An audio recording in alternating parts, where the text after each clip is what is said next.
Hello my dear friends, कैसे हो आप लोग। उम्मीद करता हूँ आप लोग अच्छे और स्वस्थ होंगे। आज हम लोग एसएससी सीएचएसएल एग्जाम 2022 में रीजनिंग से पूछे गए क्वेश्चन का चौथे प्रैक्टिस क्लास को भी बिल्कुल बेसिक से जानेंगे, ताकि जिसका भी बेसिक स्ट्रॉन्ग नहीं है उसको भी अच्छी तरह से समझ में आ जाए। अगर आपने इससे पहले के क्लास को नहीं देखे हैं तो डिस्क्रिप्शन में लिंक दिया गया है, उस लिंक पे क्लिक करके उस क्लास को देख लीजिए। आइए हम लोग आज की क्लास को शुरू करते हैं। उससे पहले अगर आप चैनल पर नए हैं तो चैनल को सब्सक्राइब कर लीजिए, ताकि आपको इसी तरह आगे का क्लास कंटिन्यू मिलता रहे। पहला क्वेश्चन को देखिए और उसको ध्यान से समझिए। पहला क्वेश्चन है, निम्नलिखित प्रश्न में दी गई श्रृंखला में से लुप्त संख्या को चुनिए। यहाँ पे आपको संख्या का सीरीज दिया गया है। इस सीरीज में चेक करना है किस तरीके का रिलेशन बन रहा है संख्या के बीच में। तो बहुत ही सिंपल रिलेशन बन रहा है संख्या के बीच में, उसको समझिए। यहाँ पे देखिए, पहला संख्या 17 दिया गया है, दूसरा संख्या 27 दिया गया है। तो 17 से 27 हो गया, तो इसमें प्लस का 10 ऐड किया गया है।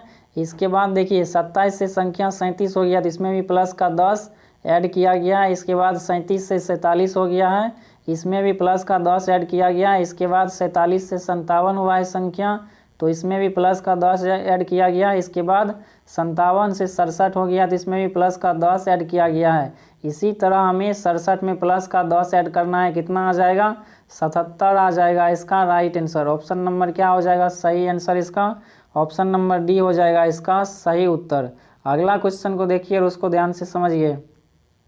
अगला क्वेश्चन है, यदि 8 दिया गया है संख्या के रूप में, इसके बाद हैश दिया गया है, 6 दिया गया, बराबर में इस संख्या को लिखा जा रहा है 28। इसके बाद आपको दिया गया है 7 दिया गया है, हैश दिया गया है, इसके बाद 4 दिया गया है, बराबर में इसको लिखा जा रहा है 22। उसी तरह यहाँ पे कौन सा आएगा संख्या, ये हमें फाइंड आउट करना है। पहला सीरीज को देखिए किस तरीके का रिलेशन बन रहा है। यहाँ पे 8 दिया गया है संख्या के रूप में, इसके बाद हैश दिया गया है, तो हैश की जगह पे किसका यूज करना है ये आगे पता चलेगा। और बराबर में कितना लिखा जा रहा है, इसको 28 लिखा जा रहा है। तो ये 28 कैसे आएगा उसको समझिए। 8 लिखिए, यहाँ पे संख्या दिया गया है, हैश का मतलब यहाँ पे आपको प्लस करके देखना है। तो प्लस कीजिए, 6 कीजिए, कितना आ जाएगा? 14 आ जाएगा। 14 को 2 से मल्टीप्लाई करेंगे, कितना आ जाएगा? 28 आ जाएगा। तो हमें यहाँ पे पता चल गया हैश का मतलब क्या है, प्लस किया गया है यहाँ पे। उसी तरह आगे चेक करना है। यहाँ पे 7 दिया गया, इसके बाद हैश दिया गया, तो हैश की जगह पे प्लस यूज कीजिए। इसके बाद 4 दिया गया है, बराबर में कितना आ जाएगा? 11 आ जाएगा। इसको जोड़ने के बाद मल्टीप्लाई करेंगे 2 से, कितना आ जाएगा? 22 आ जाएगा, जो कि 22 लिखा गया है बराबर के राइट साइड में। इसी तरीके का रिलेशन यहाँ पे जो सीरीज दिया गया है संख्या का, यहाँ पे बनाना है। तो आपको दिया गया 9 दिया गया है, हैश दिया गया, तो हैश की जगह पे प्लस यूज कीजिए। इसके बाद 3 दिया गया है, जोड़ेंगे दोनों के, कितना आ जाएगा? 12 आ जाएगा। 12 को 2 से मल्टीप्लाई करेंगे, कितना आ जाएगा? 24 आ जाएगा इस क्वेश्चन का राइट आंसर। ऑप्शन नंबर क्या हो जाएगा सही आंसर इसका? ऑप्शन नंबर बी हो जाएगा इसका सही उत्तर। अगला क्वेश्चन को देखिए और उसको ध्यान से समझिए। अगला क्वेश्चन है, दिए गए आरेख में कितनी पेन है। यहाँ पे आपको कितना पेन है ये फाइंड आउट करना है। तो सबसे पहले आपको समझना होगा, यहाँ पे त्रिभुज किसको दर्शा रहा है? त्रिभुज दर्शा रहा है पेन को। उसके बाद ये जो वर्ग दिया गया वर्ग दर्शा रहा है पेंसिल को। इसके बाद ये जो सर्कल दिया गया ये सर्कल दर्शा रहा है स्केल को। तो हमसे पूछा क्या जा रहा है, कितनी पेन है। तो पेन वाला हिस्सा को देखना है। तो पेन वाला आकृति कौन सा है? पेन वाला आकृति है यहाँ पे त्रिभुज। त्रिभुज के अंदर में जितनी भी संख्या दिया गया उसको आपको सिंपल जोड़ना है। तो त्रिभुज के अंदर में आ जाएगा 4 आ जाएगा, 9 आ जाएगा, इसके बाद 12 आ जाएगा। इन सब को जोड़ेंगे तो 4 प्लस कीजिए 12, इसके बाद प्लस करना है 9, सबको जोड़ेंगे कितना आ जाएगा? यहाँ से देखिए 12 4 कितना हो जाएगा? 16 आ जाएगा। 16 प्लस का 9 करेंगे, कितना आ जाएगा? 25 आ जाएगा इस क्वेश्चन का राइट आंसर। ऑप्शन नंबर क्या हो जाएगा इसका सही आंसर? ऑप्शन नंबर बी हो जाएगा इसका करेक्ट आंसर। अगला क्वेश्चन को देखिए और उसको ध्यान से समझिए। अगला क्वेश्चन है, निम्नलिखित प्रश्न में 4 संख्या का योग में दिए गए हैं जो किसी तर्क नियम या संबंध से संबंधित है, उस विकल्प को चुनिए जो अलग है। तो यहाँ पे आपको 4 ऑप्शन दिया गया, इन चारों ऑप्शन में से कौन सा ऑप्शन अलग है ये आपको पता लगाना है। तो यहाँ पे देखिए पहला ऑप्शन में संख्या दिया गया है 20 दिया गया है, 18 दिया गया है। इन दोनों के बीच में गैप कितने का है? 2 का गैप है। इसके बाद देखिए 15 दिया गया है संख्या, 13 दिया गया है। इन दोनों के बीच में गैप कितने का है? 2 का गैप है। इसके बाद संख्या दिया गया है 14, इसके बाद दिया गया है 12, तो इन दोनों के बीच में भी गैप 2 का है। इसके बाद देखिए 25 दिया गया है, इसके बाद 19 दिया गया है, तो इन दोनों के बीच में गैप कितने का है? 6 का गैप है। तो इसमें कौन सा अलग है चारों ऑप्शन में से? ऑप्शन नंबर डी अलग है इन चारों में से। तो यही हो जाएगा हमारा करेक्ट आंसर। अगला क्वेश्चन को देखिए और उसको ध्यान से समझिए।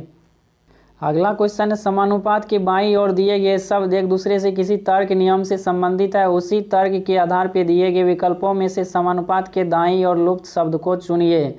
यहाँ पे आपको शब्द दिया गया है, दीवार दिया गया है, ईंट दिया गया है, बोरी दिया गया है। यहाँ पे कौन सा शब्द आएगा ये आपको पता लगाना है। तो यहाँ पे रिलेशन चल रहा है पहला का दूसरे के साथ में, और यहाँ पे तीसरे शब्द का रिलेशन आपको आगे आने वाले शब्द के बीच में बनाना है। तो यहाँ पे समझिए रिलेशन को। दीवार किससे बनाया जाता है? दीवार बनाया जाता है ईंट से। उसी तरह बोरी किससे बनाया जाता है? बोरी बनाया जाता है जूट से। तो ऑप्शन नंबर सी हो जाएगा इसका राइट आंसर। अगला क्वेश्चन है, समानुपात के बाईं ओर दिए गए शब्द एक दूसरे से किसी तर्क नियम से संबंधित है, उसी तर्क के आधार पर दिए गए विकल्पों में से समानुपात के दाईं ओर लुप्त शब्द को चुनिए।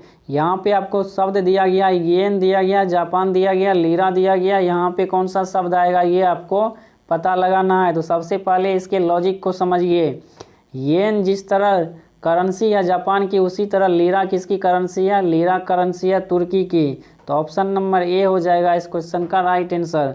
आप लोगों को अगर कंट्री और उसका करेंसी याद है तो आसानी से इस तरह के क्वेश्चन को सेकेंडों में सॉल्व कर सकते हैं। यहाँ पे समझिए बांग्लादेश में क्या चलता है? बांग्लादेश का करेंसी है टका, उसके बाद श्रीलंका में चलता है रुपया, इसके बाद आपको दिया गया अर्जेंटीना, अर्जेंटीना में चलता है पैसो। ये भी बात आप लोगों को पता होनी चाहिए, ठीक है। आगे क्वेश्चन समझिए। अब अगला क्वेश्चन है, निम्नलिखित प्रश्न में दिए गए विकल्पों में से अलग शब्द को चुनिए। यहाँ पे आपको 4 ऑप्शन दिया गया, इन चारों ऑप्शन में से कौन सा ऑप्शन अलग है ये आपको पता लगाना है।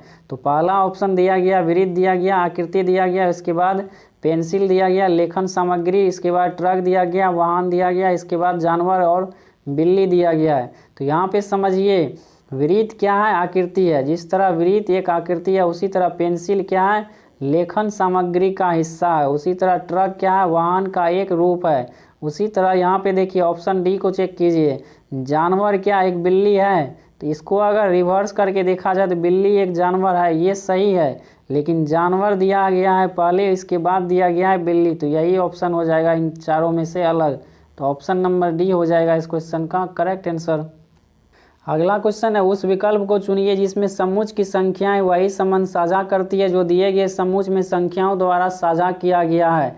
यहाँ पे आपको पहला संख्या का सीरीज दिया गया है, इसके बाद दूसरा संख्या का सीरीज यहाँ पे दिया गया है। तो यहाँ पे किस तरीके का रिलेशन बन रहा है संख्या के बीच में उसको समझिए। यहाँ पे देखिए पहला संख्या दिया गया 18 और दूसरा संख्या दिया गया 69। 18 से 69 कैसे आएगा संख्या? तो 18 को 4 से मल्टीप्लाई करेंगे कितना आ जाएगा? 72 आ जाएगा। 72 में माइनस का 3 करेंगे कितना आ जाएगा? 69 आ जाएगा, जो कि यहाँ पे संख्या के रूप में लिखा गया है। इसके बाद 69 से 279 हो गया है। तो यहाँ पे आपको 4 से मल्टीप्लाई करना पड़ेगा, इसके बाद प्लस का 3 इसमें ऐड करना पड़ेगा। 4 से मल्टीप्लाई करेंगे तो 276 आएगा, 276 में प्लस का 3 ऐड करेंगे तो 279 आ जाएगा। इसके बाद यहाँ पे देखिए 12 से संख्या 45 हो गया है। तो 12 को 4 से मल्टीप्लाई करेंगे 48 आ जाएगा, 48 में माइनस का 3 करेंगे 45 आ जाएगा। इसके बाद 45 से 183 हो गया है संख्या। तो 45 को 4 से मल्टीप्लाई करेंगे कितना आ जाएगा? 180 आ जाएगा। 180 में प्लस का 3 ऐड करेंगे 183 आ जाएगा। इसी तरीके का रिलेशन आपको ऑप्शन में ढूंढना है, कौन सा ऑप्शन में दिया गया है। तो यहाँ पे चेक कीजिए, ऑप्शन ए को दिया गया है संख्या, इसके बाद 39 दिया गया। 14 को 4 से मल्टीप्लाई करेंगे 56 आ जाएगा, ऑप्शन ए गलत हो जाएगा। 22 को 4 से मल्टीप्लाई करेंगे 88 आएगा, ऑप्शन बी भी गलत। इसके बाद ऑप्शन डी देखिए 16 से क्या दिया गया है?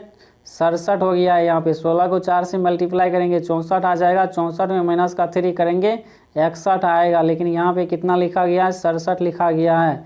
तो ऑप्शन डी भी गलत हो जाएगा, ऑप्शन सी राइट हो जाएगा इस क्वेश्चन का राइट आंसर। अगला क्वेश्चन है, समानुपात के बाईं ओर दिए गए शब्द एक दूसरे से किसी तर्क नियम से संबंधित है, उसी तर्क नियम संबंध के आधार पर समानुपात के दाईं ओर लुप्त शब्द को चुनिए।